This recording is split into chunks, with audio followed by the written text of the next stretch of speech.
Well, what?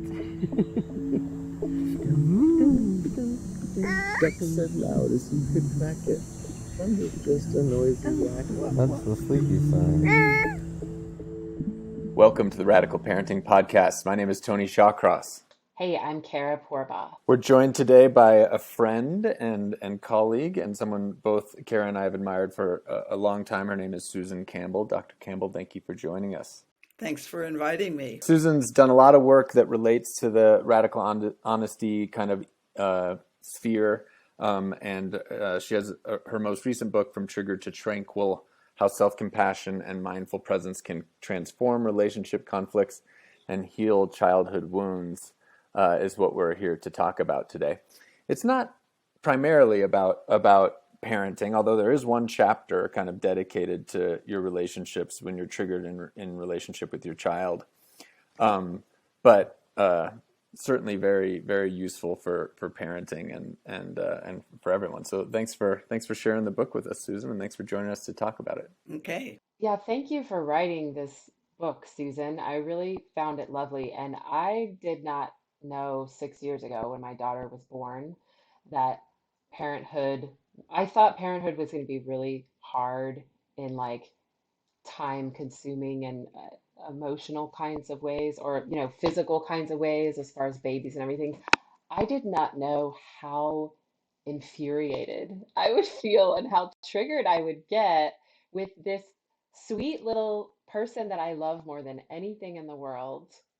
And so for me, this is my journey in parenthood of like, what's going on in me and what's going on in my, childhood history that is getting triggered, when my kid is just being a kid and doing what she's supposed to do, which is being a child. And um, I love the way that you say so much about bringing presence and compassion and awareness to all that's going on when we get triggered. I want to just jump in to Yeah. all the parents and actually everyone in the world that deals with other people.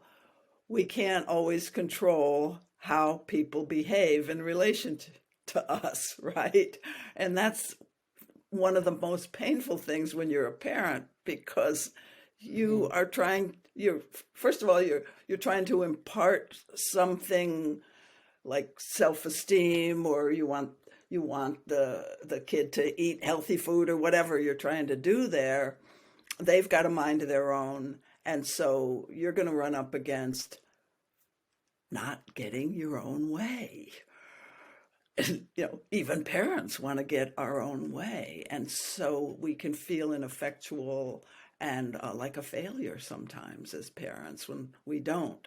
And the book is about how to deal with the emotional pain of things not going our way. And I don't mean to minimize the need to have things go our way, because some of those are real valid needs. And now with kids, one of the real feelings that come up, forget about validity or not, if it's a feeling, it's there to be dealt with, is frustration.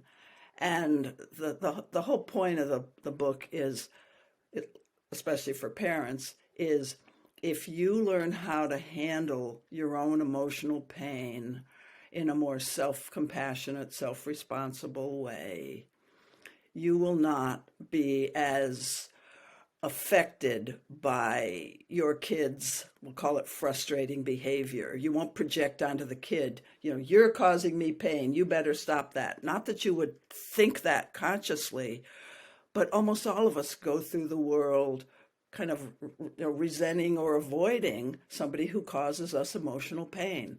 And it's up to us as adults to learn how to manage our own emotional pain and to be compassionate and know how to heal it. So that's really what the book's about. Great. Yeah, and you mentioned we can't control how other people behave in relation to us, and we also, to some extent, can't control how we respond to that. At least internally, we can control maybe to some extent how we choose to respond once we've noticed these things. But so many of us are just on autopilot. We have a physical reaction. We learned some way of fight, flight, freeze, whatever, fawn as we were young, and we are just pre-programmed. And to some extent, some people don't have control over how they respond, and none of us have control over like how our body reacts, at least hopefully. And that what this book is about is giving us some control over the decisions we make once we recognize how our bodies and minds react habitually to these frustrations or these other issues. So Yeah, there's first we want to admit that we sometimes are out of control of our own reactions. I sometimes say trigger reactions like a runaway freight train. Plus, it's absolutely normal to have trigger reactions because we know from brain science that there's this part in every human's brain, no matter what culture you're from, you've got this part that's, we call it in brain science the survival alarm system, and it's like radar. It's always scanning for some kind of danger. Now, in primitive times, it was physical danger, like a predator. Well, we don't have that kind of physical danger now, but we have a feeling of disconnection from somebody that's very important to us. And so that's the thing now that often triggers us. Like, they're not listening to me. If I'm a parent, it might be something like that. Or I just don't understand why they're doing that. So that feeling of disconnect can create this trigger reaction. But like you alluded to, Tony, once we know and accept this and are a little bit more like, okay, this is part of the human condition, but it's not like a life sentence that I have to just get triggered at the drop of a hat from not getting my own way, that type of thing. We can learn the early warning signs of what's my trigger reaction. Is it more of a fight, flight, freeze, fawn, fold? There's different things to look out for, to notice when you're starting to get triggered. And you can learn to do this when you're not triggered, so that once you are triggered, you have a little more conscious control and you can actually say, whoa, I'm starting to get triggered. I need to pause. you mentioned in the book that we all, and you just said right now, we all have this, and most of us also have some real shame about it. Like, I don't like the part of myself that gets reactive and stops using my rational centers in my brain and just and gets sometimes mean. I just don't make good decisions. Like I don't make compassionate decisions. I don't act in alignment with the decisions I've made about what I want my life to be about when I'm triggered. And so I'm pretty ashamed of it. And when I do it, and I try and hide it.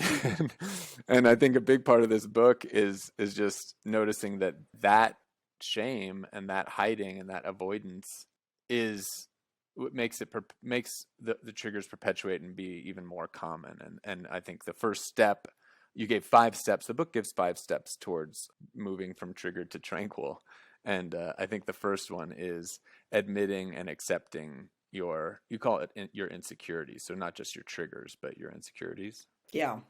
Let's talk about that one first. That one is actually the hardest to get past. That's the hardest, let's call them developmental tasks on your way from triggered to tranquil.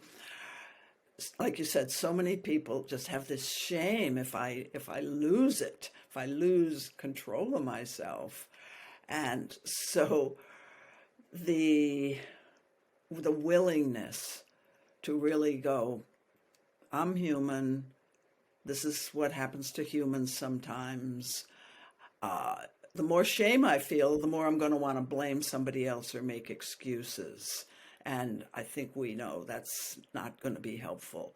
So cradling my shame with kind of a compassion, like it's almost like hugging yourself when you notice that, wow, I feel like I'm some kind of a lesser human if I lose it. I just use that phrase because that's pretty common. So the first step is realizing we all have these trigger sensitivities. Some of us don't blow up or slam doors. And so if we're the kind that do, have big reactions when we're triggered, we can feel even more shame than the people who have the kind of hidden reactions like shutting down or deer in the headlights or just getting real logical and trying to talk somebody out of how they're feeling. That's also a trigger reaction. But those of us who have bigger, more noticeable reactions, I want you to know that those people who are quieter about their reactions, don't compare yourself unfavorably to those people. And often you pair up. If you're like in a marriage type relationship, you'll pair up with like your opposite type. Somebody who has big trigger reactions will pair up with somebody who tends to shut down, because there's a lot of learning in that kind of pairing. But also, if you're the more vocal one, you might compare yourself. And I just want you to know, triggering is pretty universal, because no one got all their childhood needs completely met. And it doesn't mean if you're triggered or if you say you had childhood trauma, it doesn't mean that your parents were horrible people. It's not about that. It's just impossible for a parent to meet all the child's needs. They're going to have some inner work to do later on. Especially if they don't watch this podcast in general, especially. Well, I wonder if we should go through all five of I the have a steps. follow-up on that. Go ahead, Kara. Yeah, so on this topic about shame, I have a question for you, Susan, that is for me like a real paradox that I wrangle with often. Through, our work in radical honesty, we do a lot of this kind of work with other people, right? In groups or in pairs or whatever, where we are being honest about our triggers or our feelings and being with our um, sensations and stories and all of that. And it sounds like you're recommending mostly doing this work on your own so that it doesn't end up triggering other people, or people get co-triggered together and then damaging the relationship and stuff like that.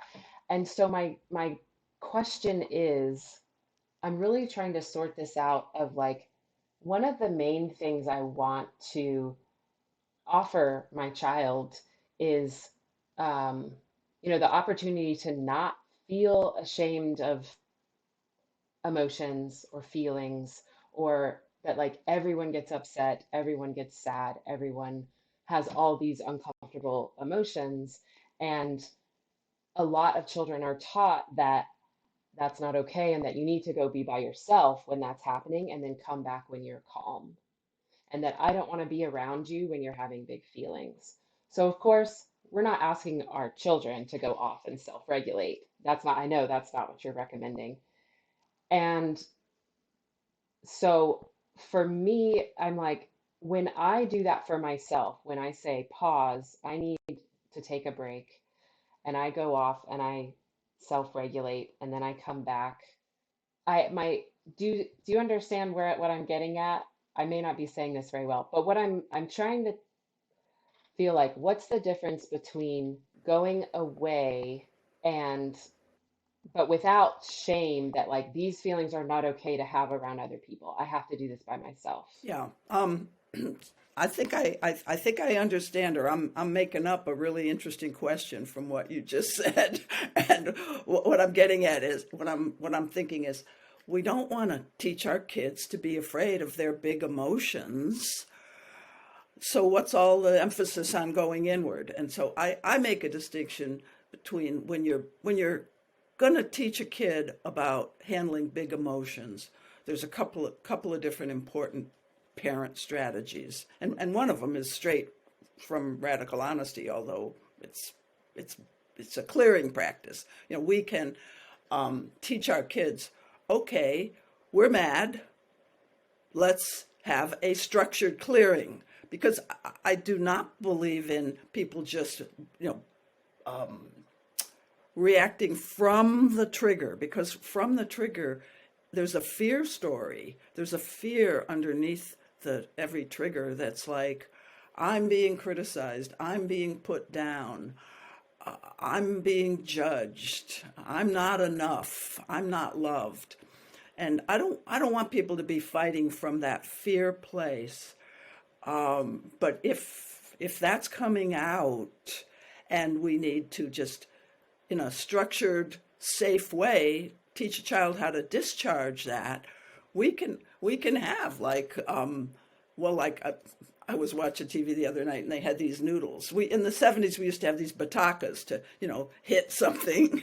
Well, they were beating up something with a swim noodle, But having people be able to express, I am so mad, boo, but you set it up so that it's a structure, or you set up like a resentments and appreciation structure, so it's a practice. You can even teach kids how to do that, but you let them know we only do that when we go into kind of like this conscious space. We're going to walk into this room, and we're going to create, whether we put little noodles all around the room or light a candle, but you somehow have to symbolize, at least in my world, that this is a different environment where it's safe to let it all hang out. And we're both going to do it too. And I'm going to say, I am so mad at your school teacher. And, you do your little, your little inner child thing as a parent. But you can kind of create, you have to have a few ground rules, but you can create a ritual with children, just like adults, like an adult couple has a clearing the air practice. And I teach a number of different clearing the air practices in the book. But one of them is the radical honesty I resent you for and I appreciate you for. But there's quite a few different ones. I'll give you another one. Something you did that created distance from me, and I expressed that, and then something you did that created closeness from me. It's just, so that's a two-question clearing practice. And what clearing practices are, for those who aren't familiar with this, it's a way to handle feelings that have built up or that are beginning to build up. And you don't want them to just be swept under the carpet. You want to move the energy so that, let's say you start with anger, you usually soften once you allow the anger layer to come off, because the anger layer is about protecting yourself in some way, or marking a boundary, or saying this is not okay with me. And right underneath that, once you feel you've brought a little self-support to your world, you're a little safer to feel the softer feelings like, oh, I was so hurt when this happened. So, and all that is clearing. Now that's one thing a parent can do with big emotions. The other one is co-regulating the child when they're having a tantrum, but being there, get in their space with them, possibly holding them, possibly just staying with them, tracking them. In a neuro-linguistic program, it's called pacing. You just kind of get into the other person's rhythm and be there with them. But co-regulation, classically, is when the person is scared, bringing some safety and compassion to their world. And it's a lot like hugging somebody when they're upset. Now, if the child is flailing about and not allowing you in close, then you just stay at whatever distance feels safe to the child, and just not co-regulate isn't probably the right word, but just pace their energy so that eventually you come in some kind of synchronization, and then they feel safe again. Because triggering and all this acting out behavior, it's all about the child not feeling safe. Great, thank you. Yeah, we've been studying hand-in-hand parenting and a number of other approaches that are real big on staying with the child through their discomfort and giving that message of like, everything you're feeling is okay, and I'm right here. I'm here with you. Yeah. Yeah, and that's, if those who read the book will see, that's what we're trying to do with ourselves as adults. We're trying to say to that wounded child part of yourself, when you're doing this 5 steps to trigger work, you're trying to say, you're not alone. I'm here with you. but the I that's here with you is the bigger awareness space that we also call the noticer. Yeah. I feel like I'm getting better at doing it with myself because I practice on my daughter all the time. I think it's supposed to happen in reverse, but either way, I Either love way. that.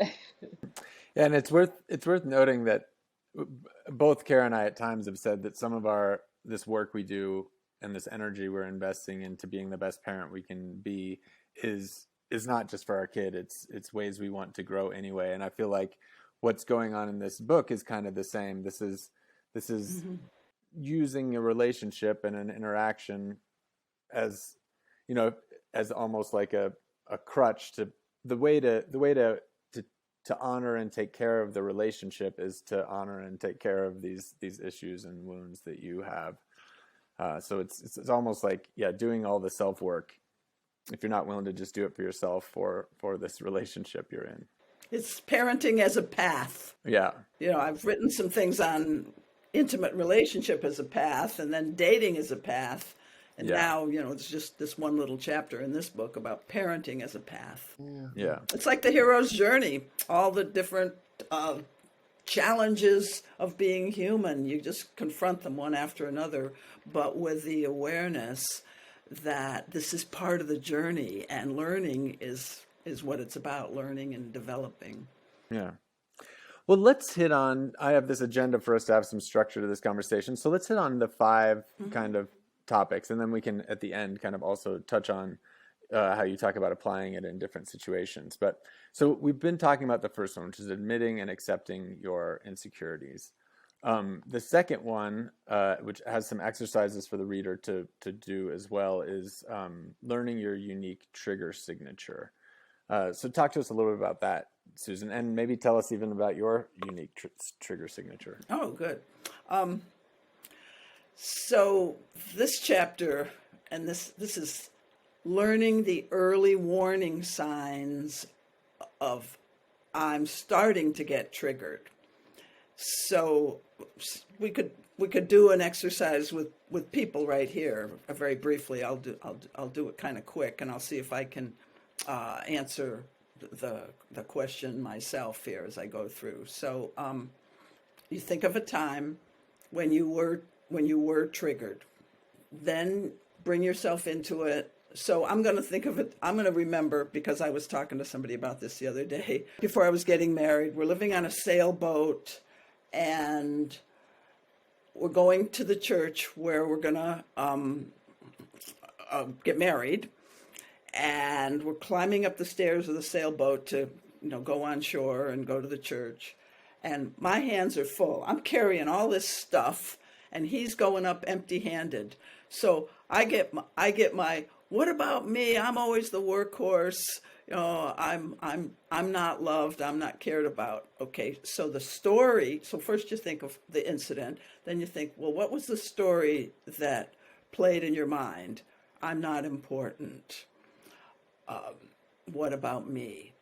And then the next thing you think of is, what did the body sensation feel like? Well, it was a lot of heat in the middle of my body.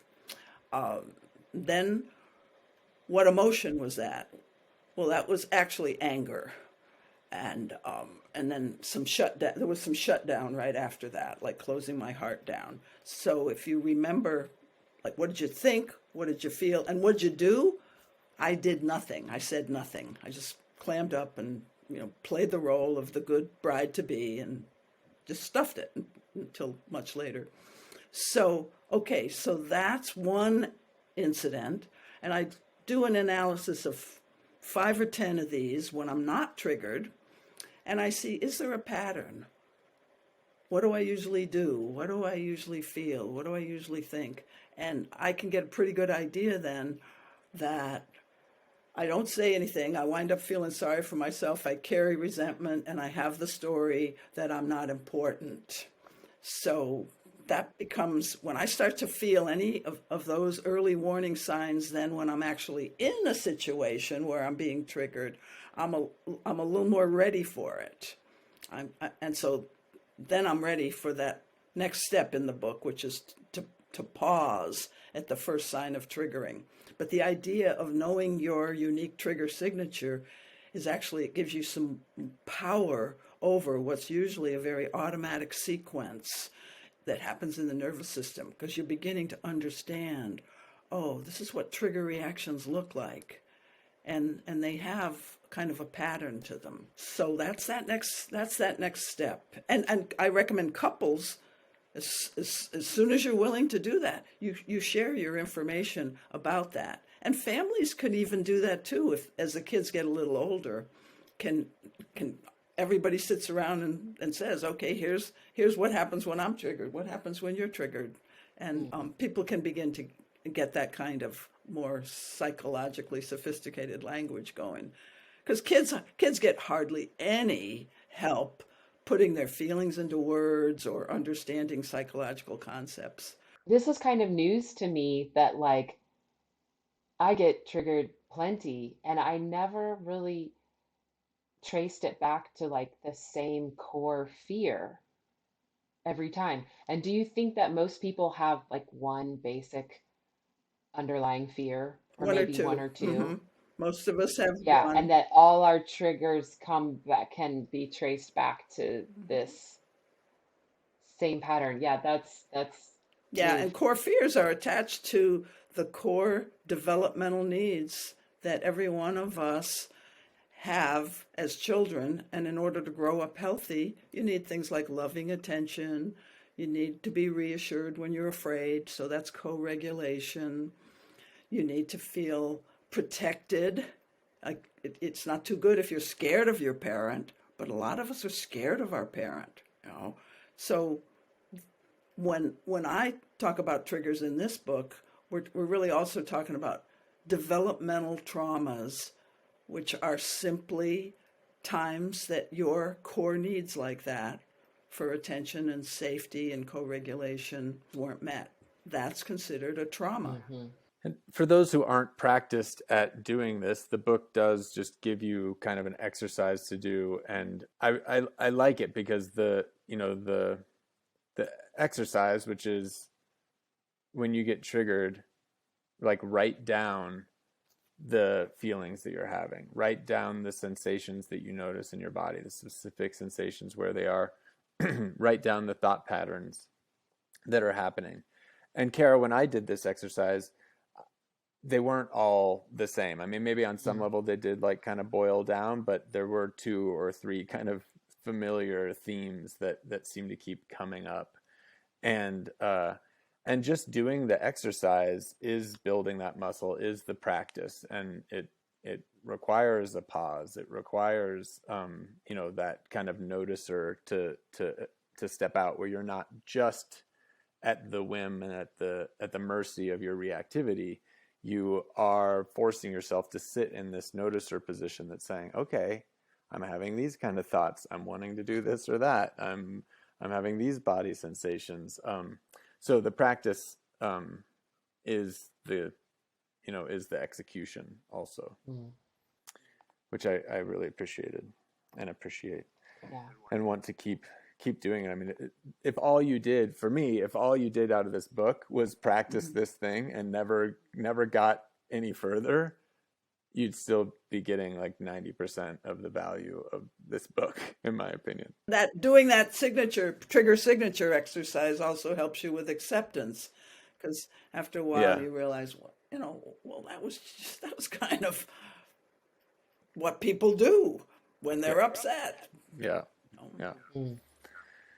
Cool. I learned something doing this. I just did it briefly I got triggered the other day with a coworker of mine, and the very first, because it was so fresh, I could remember that the very first thing that happened was I said something sarcastic. And so I wrote that down, and then I'm like, oh man, that is like the first thing for me. That's my first sign. It's like as soon as I start getting sarcastic, like I know something's up. That's great. That's really a good one. Yeah. One that a lot of people don't realize until they've read the book.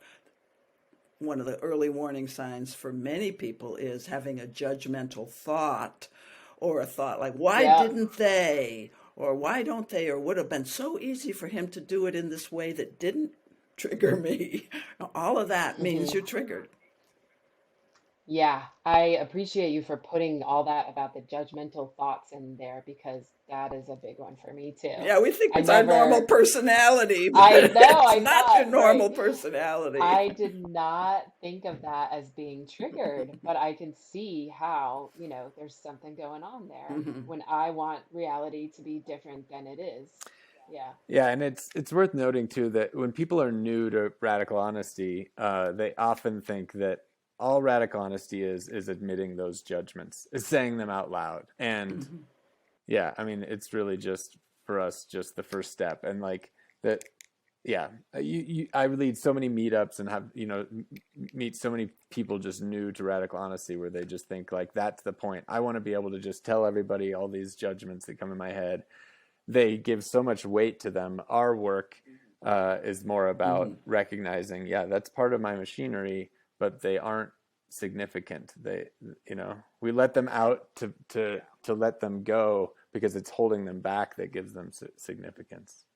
Well, I want to put it in a different context. I think radical honesty gets misunderstood because, as I see it, and I want your opinion because you're more in the community now than I am, but I think radical honesty is seen as a practice, and it's a practice among people who understand the concepts and understand that sharing judgments is different than identifying with your judgments, that sort of thing. I'm revealing something. So for me, people misunderstand radical honesty so often because they think it's a way of life rather than a practice as a way of life with willing and educated practice partners. At least that's the way I sell it to people.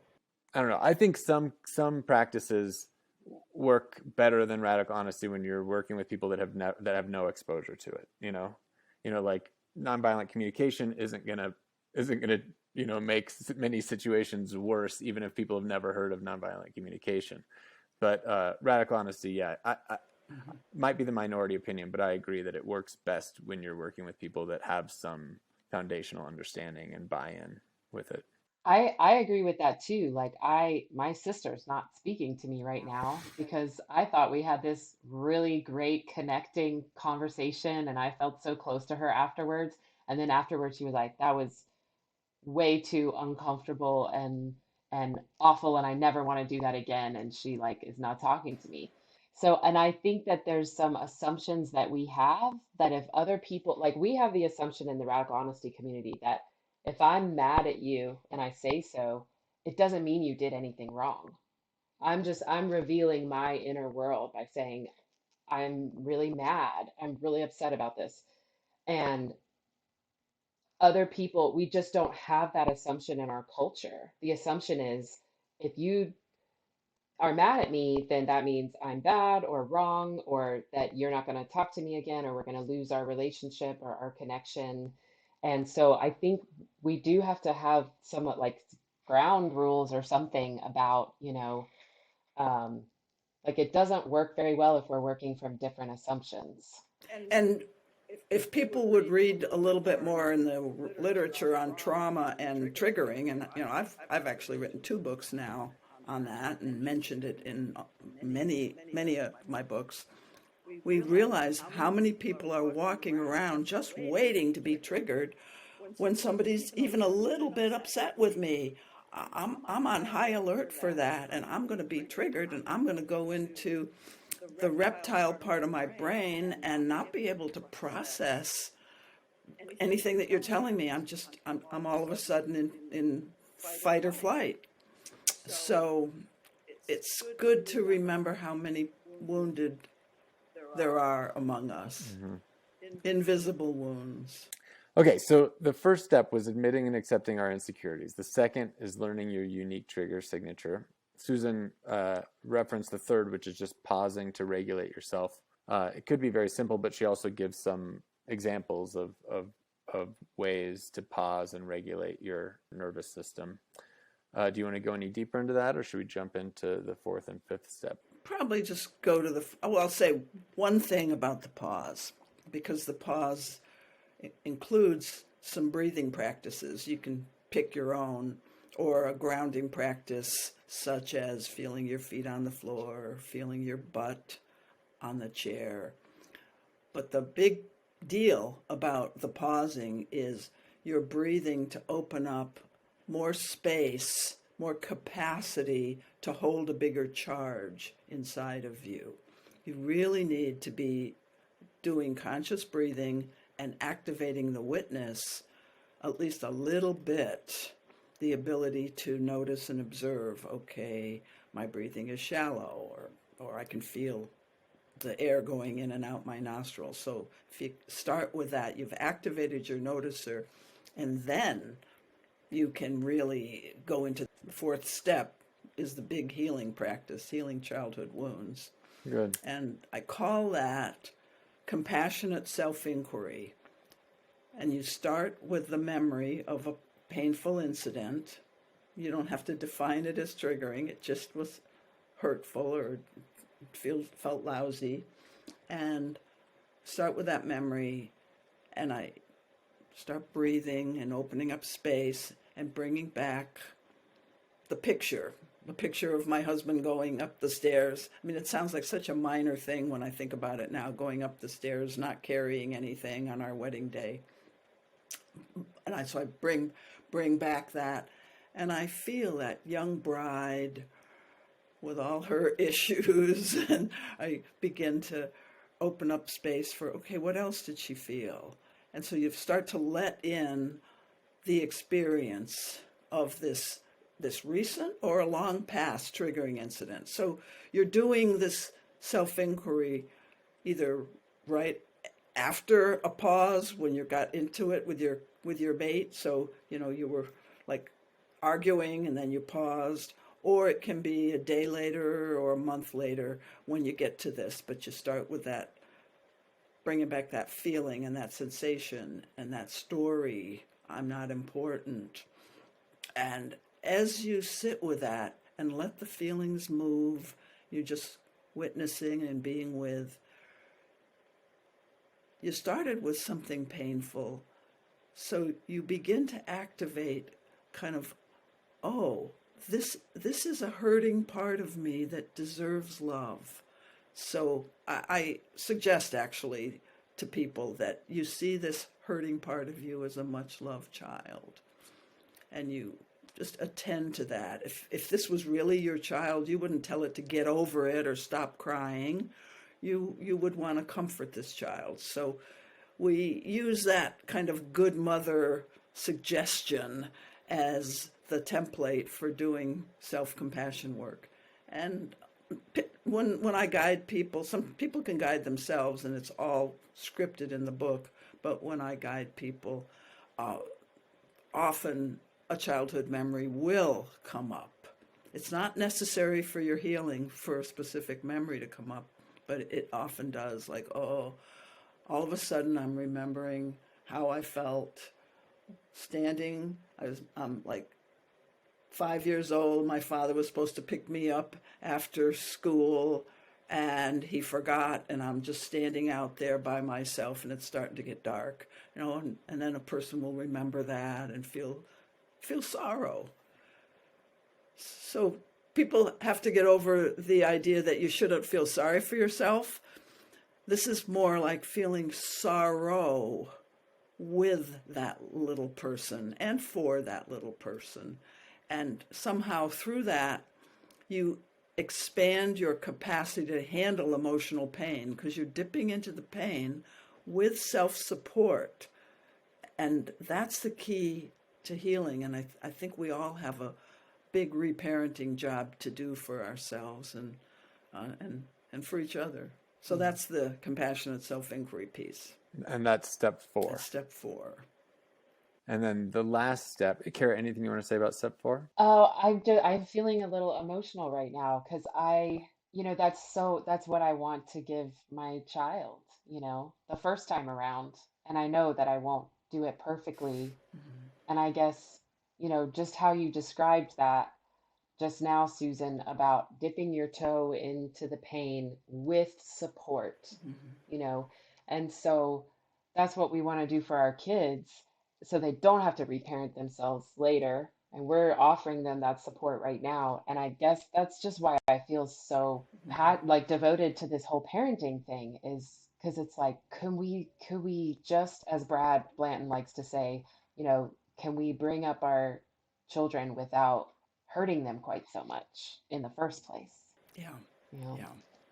So if a parent is uncomfortable with their own emotional pain, they'll have a harder time tolerating very much pain from the kid. I try to remind people that a lot of us are ashamed of our emotional pain because we grew up in environments where maybe the parent could hold us and comfort us for like a little while when we were scared or inconsolable or upset.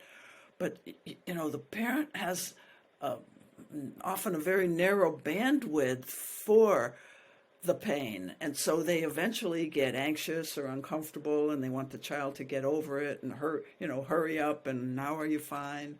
Or or even a less healthy parent will just stick a pacifier in the kid's mouth, or tell the kid, oh, don't pay attention to what those kids at school said to you, instead of holding space, because that's what children need to feel comfortable with their emotions, is somebody who can really be there as long as you need it as a child. Yeah. And but we can grow, like Kara, you said, we can grow that muscle through being a parent as well. But the safest way, maybe, is to grow that muscle while working on yourself, and then you're really prepared to bring that to your child. Great. Well, so the final step was repairing and clearing the air. Susan, what do you want to say about that step? Now, in an intimate relationship, there would be an agreement that we would pause, we would do some self-inquiry, and then we would come back and talk about it, like making up after a fight. In an intimate relationship, you would have it all by agreement. So you'd know that we're not just going to pause and sweep it under the carpet and never talk about it again. With other relationships, it may not be quite so easy to get that kind of an agreement. And I'll talk about it with parents and children in a minute, because with friends or coworkers or parents and children, you don't do as, let's say, as extensive a repair. But here's what repair looks like. It's a script. You've already looked at what your behaviors were when you were triggered, what came up in terms of childhood fears and old wounds. So you've sort of already done that inner work before you fill out your repair script. And so it says, when I did da-da-da, when I had that blaming thought. Sometimes it's an inner thing that you're just confessing, like, I had a blaming thought. Or when I walked out on you and said this, this is too much. So you fill that in. I was triggered. It was probably, so let's say I walked out and said this is too much. That's the example. That was probably my old fear of being blamed coming up, or my old fear of being bad or wrong coming up. And I do some work in the trigger signature chapter on helping people name what the core fear is and the core need that they thought was being violated. So you have plenty of information for filling out your repair statement. And then you might say, I'm sorry I reacted that way. I can see how that would have upset you. And by the way, both people are going to take a turn reading their repair statements to each other. And then there's an optional phrase, and couples can use this to develop deeper intimacy with each other. It's, when I saw you with that look in your face, it brought back memories of when my parents used to fight and I was terrified. You may or may not add that childhood reference in. And then the final thing is, and I need your help to feel that I'm not being blamed, or I need your help to feel that I am good enough. And that's the end of the repair. It's all about yourself. And it's just reporting and being transparent. And it's, in a way, again, teaching you how to accept that this happened. I don't have to make excuses. I don't have to blame you. I have this sensitivity and I'm still okay. I'm still a worthy person. So it affirms that when you do these trigger repairs publicly. But not all relationships are a good candidate for using that repair. So sometimes you might simply, let's say you got triggered in a group. There's 2 chapters on what to do if you're triggered in a group, or you're a leader and somebody gets triggered in a group. So you might get triggered in a group, and then the next group meeting, let's say, you want to come back and repair. So you say, when I said that thing about Tony's nose, I was triggered. It was probably no, you don't go, you don't actually go too much into it. When I said that thing about Tony's nose, I was triggered. If I had it to do over again, I would have said, I'm afraid Tony doesn't like me, or whatever you were able to reveal about fears. So it's like maybe 2 sentences in a group that doesn't already have a repair agreement. And with children, you would keep it kind of simple too, like, I'm sorry I yelled, and then you would really say, I'm sorry, I'm sorry I yelled at you. I was triggered. If I had it to do over, I would have told you. And you don't refer to your old fears or anything. You just say, if I had it to do over, I would have told you that I was scared. I was scared you were going to hurt yourself. So different scripts are useful for different types of relationships. Great. Yeah, and with all of this, I just appreciate, and when you get triggered, it is different parts of your brain kind of taking over, and your whole brain is still there, your whole brain is still active, but we talk about like amygdala hijacks and stuff like that because we know that, brain science has shown that those fear center parts of your brain, those things that deal with threats and perceived threats, real or imagined, have some kind of primacy over the more rational, the parts of your brain where you do have compassion, where you do have rational thought, where you do have forward thinking, like, I want to invest in this relationship in this way. They take a back seat, those parts of your brain. And so, yeah, these exercises in From Triggered to Tranquil are a lot about just acknowledging this part of my brain is here. We aren't going to get a reverse lobotomy and get rid of those parts of our brain. But we need to like pause, and we need to do what it takes to bring this frontal part back. I was reminded. And if you understand the triggering process, you are less likely to have your amygdala get hijacked by bad actors who are doing that kind of manipulation, put down as let's call it as a negotiation tool or as a power tool. Mm-hmm.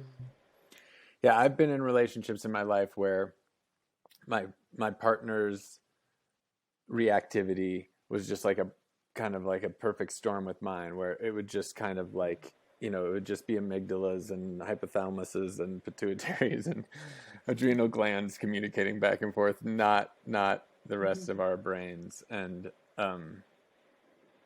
so this pause and this exercise would have been really good. And in many of those too, we know that, like on some level, without any brain understanding. I never had any understanding of trauma brain. I never had any studies of any of that.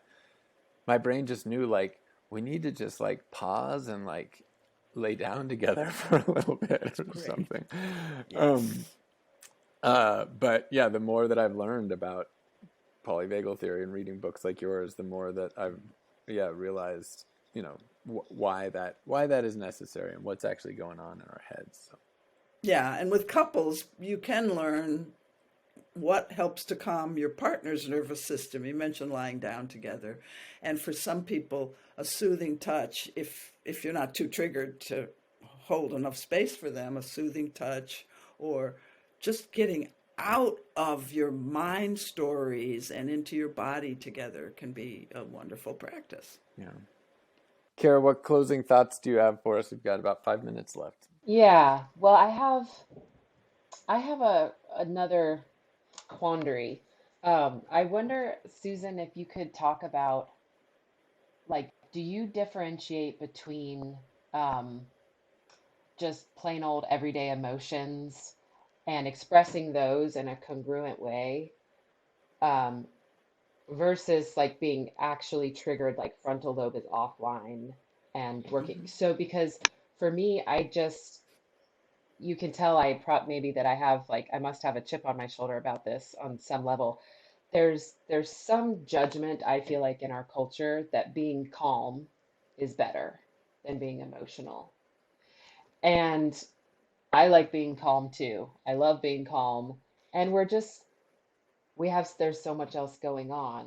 So for me, as a person who likes to retreat and hide and run away, my work, in radical honesty has been to like express and come forth and stand up for myself and stuff like that.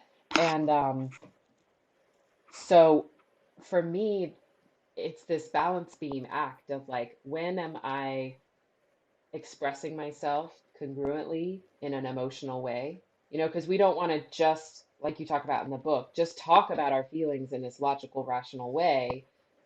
We want to actually feel them and talk about them and share them and experience them, and going off into like a reactive shitstorm and, you know, be be blaming or shaming or whatever's going on with our reactivity. And you kind of answered this earlier, Susan, when you said like it's about having being conscious and having like a structure or some ground rules or something like that. But yeah, so I might be just asking the same question again, but what do you think? Oh, it's a good question. I want to pick up on one little piece of what you said and then answer the question. Um, the first part of what you were saying suggests that a lot of us were shaped and almost shamed into being quiet, good little people. And so a lot of us who have begun to do some work on ourselves have a little bit of a rebellious part of us that's finally coming out and saying, "No, you're not going to squash my feelings." So that could be integrated or not integrated, that rebel part. What helps us find integration and an integrated response to anything is activating that witness. And so when I say calm and breathe, I mean open up a bigger space of awareness so that you can actually see, how's the other person responding to me? Are they there for it, or are they glazing over? If I'm expressing, real heartfelt anger or hurt about something somebody did, but I'm not in touch with my audience, then that's not going to be too effective. That's not going to serve me. So calm in this world, in the tranquil that I'm talking about in From Triggered to Tranquil, has a bigger awareness that has you being really present and really already feeling empowered. So it's not like I'm yelling and screaming from this little infantile place, you got to hear me. You're expressing with the awareness that it might not be well received, and you're going to take that into, and you're going to be able to stay engaged.